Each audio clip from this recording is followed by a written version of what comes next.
Halo, saya Erlangga Bayiwaji dengan NIM 2110012121026 yang menyampaikan resume praktikum mineralogi dari acara kristalografi hingga acara terakhir yaitu mineral dalam batuan metamorf.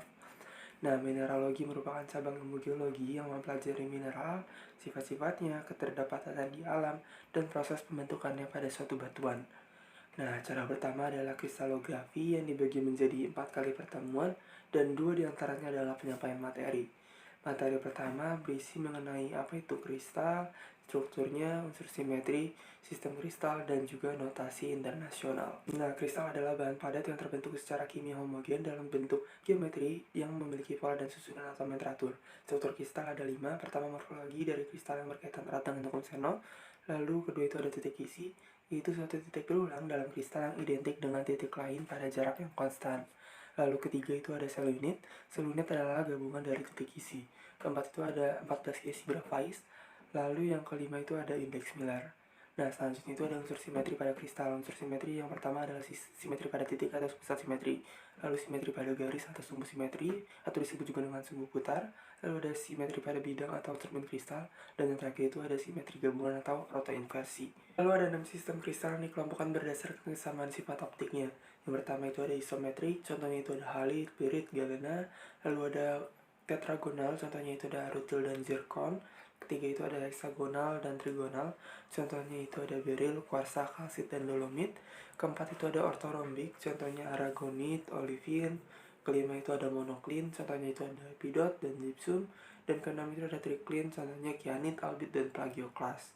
Lalu, materi terakhir yaitu mengenai notasi internasional yang dibuat untuk memudahkan dalam pembacaan atribut unsur.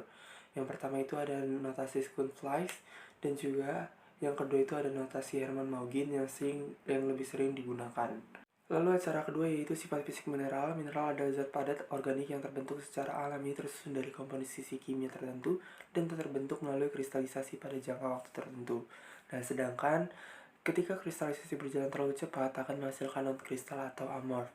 Klasifikasi mineral dibagi berdasarkan komposisi penyusunnya. Yang pertama itu ada mineral silikat dengan komposisi utama yaitu Si dan juga O. Lalu kedua itu ada mineral oksida dari anion oksida O2.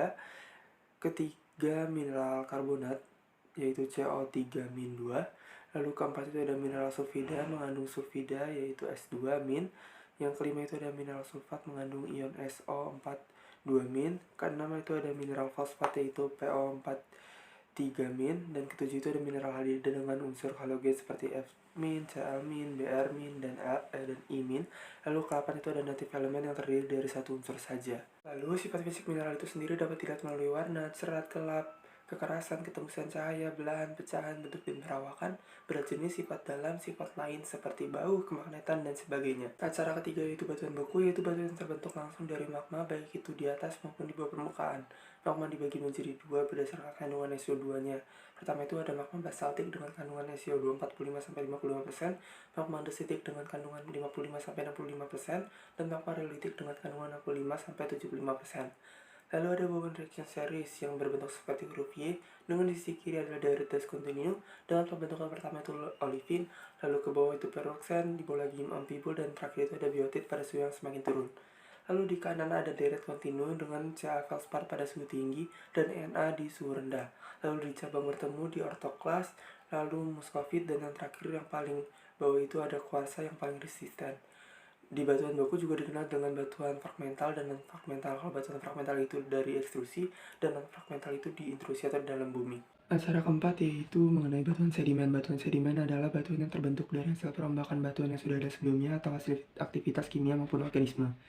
Batuan sedimen dibagi menjadi 3 yaitu klastik, non-klastik yang tidak mengalami transportasi, dan karbonat. Komposisi klastik berupa fragmen yang lebih besar, matriks yang ukurannya lebih kecil, dan semen sebagai material pengikat, sedangkan karbonat terdiri dari allothem yang fragmennya yang terdiri dari skeletal dan skeletal grain, dan orthochem yaitu matriksnya berupa mikrit atau sparit.